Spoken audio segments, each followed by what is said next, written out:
everyone, and welcome to the Sound Arguments podcast. Thanks for being here. No matter how you might have found the show, I sure am glad that you're here, and I hope that you're ready to engage. First of all, I want to say that I apologize for two things. First of all, being my voice. I've been pretty sick as of late.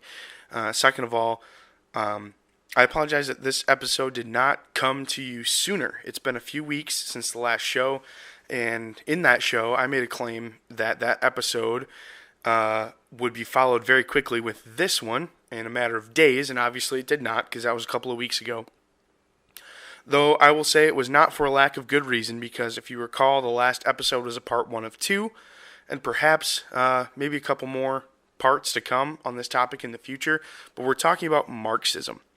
And for the last few weeks, every time I've tried to sit and ponder and work out what the landscape of this episode was going to look like, I kept finding myself being led further and further down this rabbit trail to ever more wider and wider scopes of conversation and discussion. And really by that, I mean that I really believe that this conversation is one of the more defining points of discussion for our generation. To me, as I observe the national and global conversation surrounding this idea and the competing ideas, it looks more and more like the linchpin around which pretty much everything else swivels. So I want to get into it, but as it is such a far-reaching conversation, it's not something that can really be completely covered or hashed out in a handful of episodes. Additionally, one can only really contemplate and have an internal discussion about topics like this for so long, and really can only reach a finite set of understandings about something like this before there's a necessity for another individual with which to engage and to discuss and perhaps debate. So, I'd love to see that happen here on this show, but I'll be honest, I don't know a whole lot of folks in my immediate circle of connections who would be willing to step into an arena like this and have that kind of a conversation. So, maybe someone out there on the internet would be interested or know someone who's interested. If that's you, get a hold of the show at soundargupod on Twitter or email soundargumentspodcast@gmail.com. Anyway, that was a lot on the front end, so I want to start with a story. And by the end of the show, I think you'll understand how we're going to circle back to it. It's my understanding that this is actually a culturally significant story for the Cherokee Nation here in the United States, and it goes like this. A young grandson, with anger at a friend who had done him a particular injustice, he comes to his grandfather for some wisdom, and the grandfather says, "Let me tell you a story." The grandfather says, "I too, at times, have felt a great hate for those that have taken away very much with no sorrow for what they do. But hate wears down on you, and it does not hurt your enemy. It's like taking poison and wishing your enemy would die. I have struggled with these feelings many times." He continued, "It is as if there are two wolves inside of me, inside everyone. One is good and does no harm. He lives in harmony with all that is around him, and he does not take offense when no offense is intended. He will only fight when it is right to do so, and he will only fight in the right way.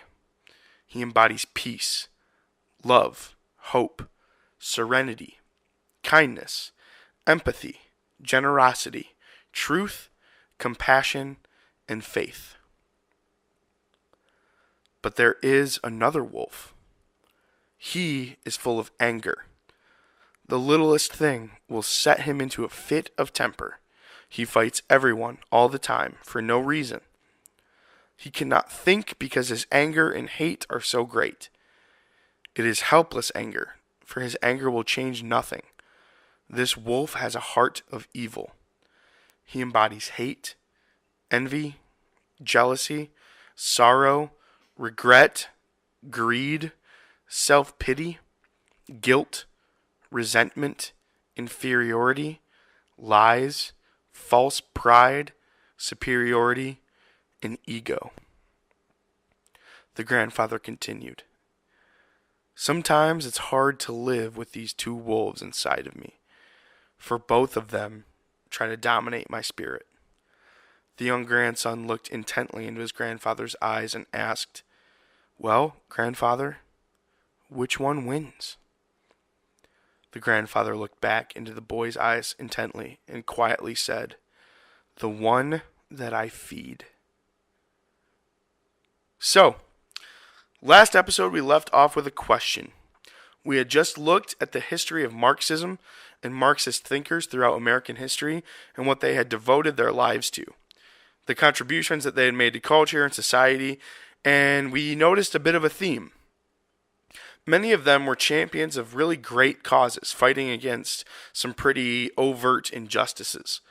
Things like fair treatment for American workers in a new industrial age, voting and social rights for women, civil rights for African Americans, more recently LGBTQ rights, things like that. Overwhelmingly, these American Marxists fought for these things against overt systems of oppression. And overwhelmingly also the tools that they used were pretty much social and legislative reform.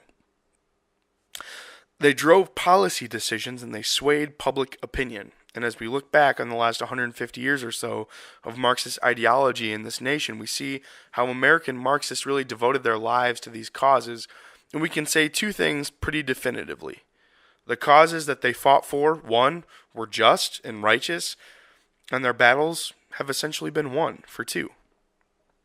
Some will argue that they're not yet won, but we'll get to those notions in just a second, so bear with me. So the question that we are left with is, what is a Marxist thinker to do now? Because the reality is, those young Marxists who were the engines for change in the 1950s, 60s, and 70s, they're still around. They're teaching sociology and social justice classes, gender studies. We really aren't all that far removed from these big upheavals in American culture. But a new generation of Americans sitting in college classes don't remember them because they never lived them. They never lived anywhere near them. And now, with no overt oppressive mechanisms to readily battle against, again, that meaning largely legislatively, let's be intellectually honest about the fact that we do live in the most free country in the world. So, with no overt oppression taking place, what happens? Well, Marxist thinkers begin a sort of meta-analysis, a deconstruction of the culture rooted in the fundamental tradition of Marxism in its most basic form, the bourgeoisie versus the proletariat. They begin to try to identify covert or subversive instances, or in some assertions, systems of oppression. And these new instances of oppression in the minds and in the opinions of Marxists are so embedded into the DNA of our culture that no legislation can remedy the problem. No, to the Marxists, this is something new entirely, and it's led to the resurgence of Marxist thought in America, especially over the last decade or so. Really, it started with the Frankfurt School, which we touched on in the last episode, but the shift in focus went from real, tangible instances of inequality to what we are seeing today, which is perceived inequality that may or may not always be able to be fleshed out and backed up with facts. Even when it can or cannot be corroborated with facts, especially when it cannot, that itself becomes an evidentiary factor for the initial claim somehow. It's like the fact that there are no provable statistics, verifiable data to back up the claim of racism or inequality or whatever it happens to be. That in and of itself becomes proof of the system that is underlying and subversive and embedded into the culture. An enormous part of why I believe that this conversation is so all-encompassing for us, especially for this moment in time, is because, as I've said before, everything has become political. everything has a political valence. Even things that were deemed as innocuous as little as a decade ago are now potentially politically incorrect. This trend is, to me, inextricably tied together with Marxism, and I'll explain why. In Marxist thought, those who are oppressed are the ones with the true power, because their oppression unites them together into a group, and the widespread exposure of their oppression sways public opinion in their favor. To a Marxist, everything is about power. And oppression, in a backwards sort of way, ends up meaning power. And this plays out in a number of ways, but that is essentially the basic principle. Politically, it means a need for a group to control individualism. We see this with the iterations that have arisen from Marxist thought, such as fascism, which is essentially the group asserting control over the individual, or communism, which is the group asserting control over the means of production. Right? This is the most true iteration to Marx himself, who thought those who were oppressed should be given power over the means of production in the name of fairness and justice, etc.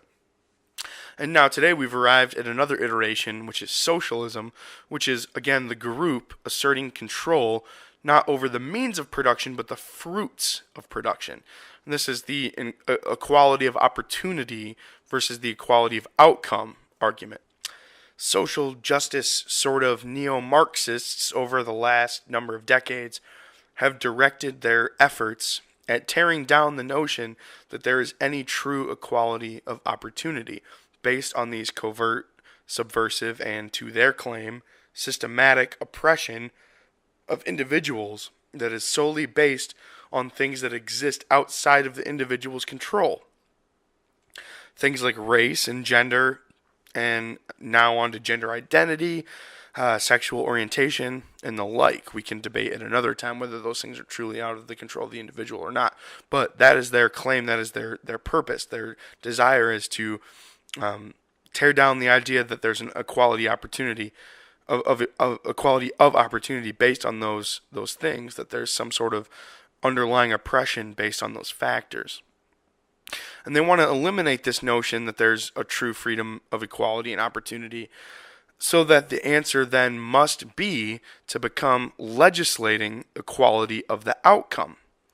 And of course, because politics is also all about power, politicians are certainly okay with this idea.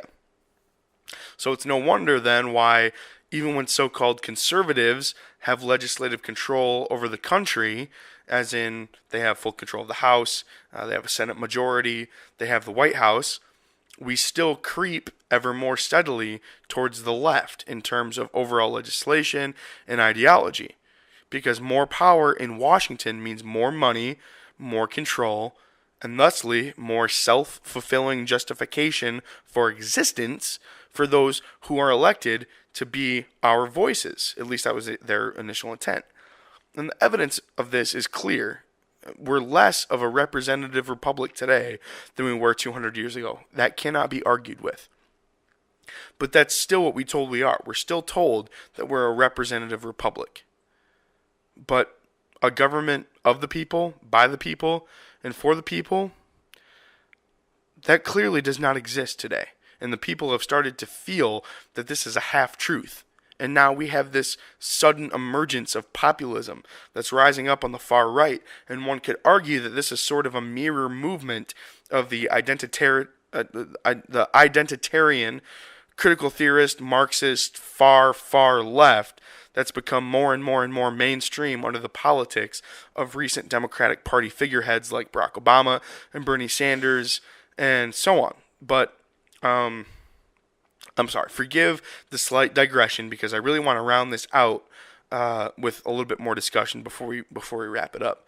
So Marxism or neo-Marxism, what the English department at Yale in the 1960s sort of rebranded as postmodernism, this has led us to some crucial pinnacle points over the last half century or a little bit more, particularly culturally. And I want to talk about these pinnacle points and then what I see to be the remedy of those things. The first of which of these pinnacle points is the utter takeover of language that we see in our culture today. Language is given such a power in our culture, and it has led to significant social changes in the way that we talk. Political correctness is the language of our day. And before I go any further, I would like to point out, as many others have before me, that anytime you add a qualifier to a word, it fundamentally takes away from that word when the word itself is an absolute. So, political correctness. Correctness is an absolute. Either something is correct or it's not. Adding a word before correctness, whether it's political correctness or fanatical correctness or relational correctness, whatever you put in front of that word correctness, what that means definitionally is that there's a qualifier on an absolute, making that absolute then a conditional statement and taking away from its meaning. We see the same thing with social justice. Justice is justice, plain and simple. But anyway, we see this, and this is symptomatic of the larger ideal, which is that based on your circumstance, the objective facts can change. Based on which group you are arbitrarily or perhaps socially, racially, whatever, based on that group that you're part of, we are told or we are seeing that the facts can be different. We see that in the way that people say, well, you're expressing your truth and I'm expressing my truth. This person just wants to express their truth. There is no your truth or my truth. There is only truth. I'm sorry, but the facts do not change. That doesn't change based on what group identity you are ascribed to. A little bit more on that in just a minute. But next is something that I just mentioned a couple minutes ago, which is I mentioned it in passing, but it's called critical theory. It's currently in an enormously large swath being taught on college campuses, either explicitly or implicitly in the application of other recently emerging social theories. And it was designed so brilliantly because it is inherently widely interdisciplinary. So it can validate itself across almost any social science. And the internal mechanism of this theory comes from this necessity, which is in order to search out the new proletariat, quote, the Marxist or the postmodern thinkers need to develop or have developed a new way of looking at things. And we touched on it a little bit in the last show. One of the consequences of this new theory being taught and applied is that things that are that are critical of the norms in a society are elevated, the same way that the quote have-nots are elevated to having the same power or the same voice as the quote haves. Criticism of cultural norms, they're validated to a higher degree than I think they otherwise would be, objectively speaking, because of this use of critical theory.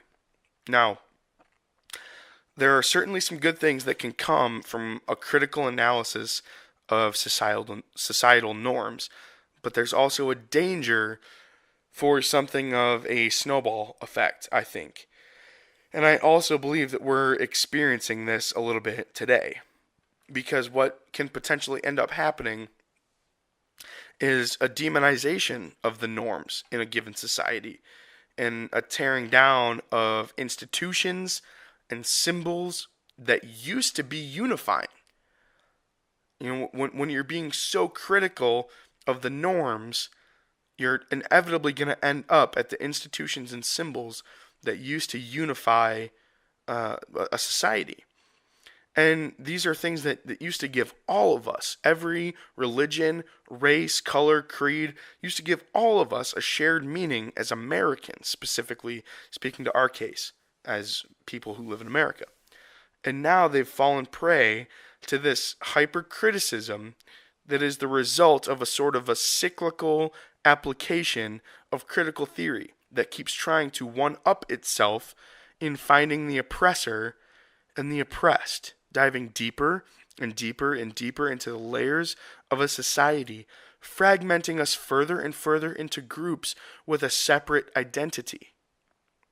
Because that's really the goal, is to fragment us into groups that have a specific identity. And the more and more that happens, the more segmented we get as a society. And I don't think that that's a good thing. I want you to think now, right now, for 2 seconds, about a recent example of this in American culture. It should literally take you 2 seconds, because fair or not, right or not, justified or not, your opinion on the specific instance that you think of is really pretty irrelevant. It is happening, and it will continue to happen. The last thing that I want to talk about, the last pinnacle point that I want to speak about, is intersectional theory. This and critical theory are closely related in the sense that they both seek to find the oppressed and the oppressor and elevate their voices or their opinions. They want to elevate the voices or the opinions of the oppressed. And I will say it again for the people who might not have caught it before. This is not an inherently bad idea. We should seek to identify people who are legitimately being oppressed. We should seek out evidence of their oppression, and we should legislate their oppression out of existence. Okay? Let me say it one more time. Identifying the oppressed, seeking out evidence of their oppression, and legislating their oppression out of existence is a good idea. And it has happened throughout recent American history. We've exemplified it in this very show. And it's the result of Marxist thinkers to a degree. But it has happened. Okay? The problem arises when we elevate and we give precedent to the opinions of those who may not experience oppression themselves in any quantifiable way. But they belong to a group. They have a group identity that has either been historically or empirically oppressed in the past, or has been made to believe that their people group is currently experiencing covert, subversive, quote, systematic oppression, unquote, which conveniently means, as we've already stated, that they need no evidence of said oppression to validate the fact that it exists. That is a problem. It's assumed to be self-evident and therefore needs no further questions about whether or not it exists. That's a problem. This is the outcome when Marxist thought, identitarianism, and critical theory and intersectionality all converge, and it's an absolute disaster. So, what is the antithesis of Marxist thought? And is it or can it be proven to be an objectively better idea? Can the antithesis of Marxism, cultural Marxism, all these things that we've discussed, does it exist for one? And two, if it does exist, can it be proven to be an objectively better idea? That is the discussion that will define our generation. I'm convinced. I am of the opinion that the antithesis of postmodern Marxist ideology is individualism and personal responsibility. I'm not an anarchist. I do not believe that there is no place in this world for government, as some people do. That's not what I think. I also don't think that there's absolutely no one out there who legitimately needs assistance in their lives due to circumstances beyond their control. I know that those people exist. But I do believe that our system in America at its genesis and for some period of time thereafter, was the best form of government ever assembled on earth. And its perversion has been the result, at least in part, of the things that we've discussed here today. I will sum it up with this notion from a notable Marxist, Leon Trotsky. And that is that, as he said, or as he believed, greed and theft to him and other Marxists only exists because of the capitalist system which enforces and perpetuates artificial scarcity. I'll say it again. Marxists like Leon Trotsky believe that greed and theft only exist because of the capitalist system which enforces and perpetuates artificial scarcity. To that, I will respond with two things. First of which is yes, we have within our capacity to create and generate so much excess that no one should have to go hungry or without shelter or without water.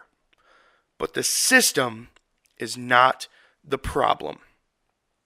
Capitalism as a system has raised more than 50% of the world's population out of abject poverty, and that is an empirical and objective fact. So no, Leon. For number two, greed and theft and the capacity of mankind for great evil, these are not the result of a system of government or markets or society. These evils live within the hearts and the minds of mankind. Individuals who, when compelled by compassion to lay down their lives for their countrymen instead of bitterly attack one another, have the capacity for instead the greatest good that the world has ever seen. Individuals with the capacity to choose which wolf they're going to feed. So where did we go wrong? That question, while equal in importance to the one that we've discussed here today, is a topic to tackle on another episode. So, hopefully this has given you some food for thought, and I hope that you've enjoyed the discussion here today. And if you would like to get in on these and all of the arguments for yourself, you can do that by finding us on Twitter at soundargupod. That's at soundargupod, P-O-D. We're also on Gab, and you can find us at soundarguments on Gab. As always, feel free to send us an email at soundargumentspodcast@gmail.com. And lastly, we're also on minds.com. This is new to us, but we're on Minds. We're checking it out. You can find us at Sound Arguments on Minds. There is no big idea for this episode, just due to the enormity of the content that we've covered. But I will say this. The real big idea is that all of this discussion is connected together. And I believe that the answer is out there to the question of how and why we got here, and where do we go now, and how do we get there. Personally, I have some ideas of my own, and maybe we'll cover those in some subsequent episodes. But for now, I would love to hear what you all have to say about these things that we've discussed. And I really want to make this a conversation. I want to hear from you. I want to engage in the open marketplace of ideas and talk about what these things mean for us in our daily lives. So that is it for this episode. This has been the Sound Arguments Podcast. Thanks for listening. And as always, be sure to subscribe on iTunes. And we will talk to you next time.